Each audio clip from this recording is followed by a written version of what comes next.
Hey there, everybody. Thomas with Basecamp Trading.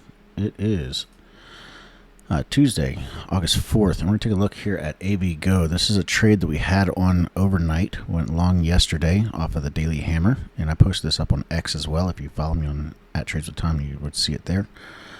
But this was a long setup on AVGO. We were looking for more strength to come back into the AI trades, so semiconductor equipment, etc.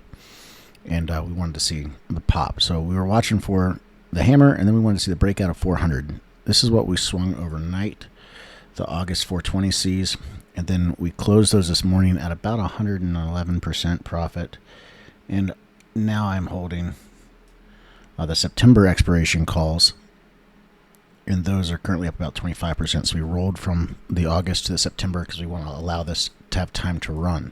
So we popped the 400 level. It held the retest first thing this morning, opened, dropped down, hit 400, and then popped straight back up, which is perfect example of what we want to see happen. We've poked through all the resistance now, and what we're looking for next is a breakthrough this pivot high, or the gap down high, at about 426.5. If we get through 426.5, then we have this whole gap to fill all the way up to 480, which is why we were looking for which is why we rolled out to the September expirations, because we want to allow this to have time to continue to run. So we're getting a nice move so far. We're holding these September calls. They're in great shape. Intraday, we've been bullish all day using the wind wave. You can see the wind wave pros stayed green all day, telling us to stay in the trade. So worked out really well so far. And the next step, like I said before, is this push through 426.50.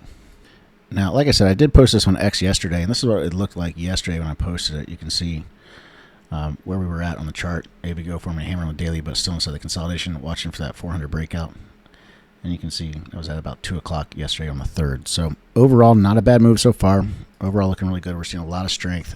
Now, the one thing I will say you want to be careful of is when you go out and look at the S&P as a whole and the NASDAQ as well, we've had this nice breakout, which also posted this yesterday, but we're starting to get a bit extended. So we're getting a bit extended to the upside and probably due for a bigger pullback, or at least a consolidation, maybe a retest of the all-time highs around that 760 level on SPY. So just be aware of that. But overall, not a bad move so far in AVGO. Looking for more upside. We want to see a strong close today and then potentially continuation in the coming weeks. But that's it for today. Hope it helps. Don't forget to like and subscribe, everybody. And follow me on X @TradesWithTom if you want to get these alerts there. Or you can be in the trading room where we talk about them live every day. But that's it for now. Until next time, everybody. Happy trading.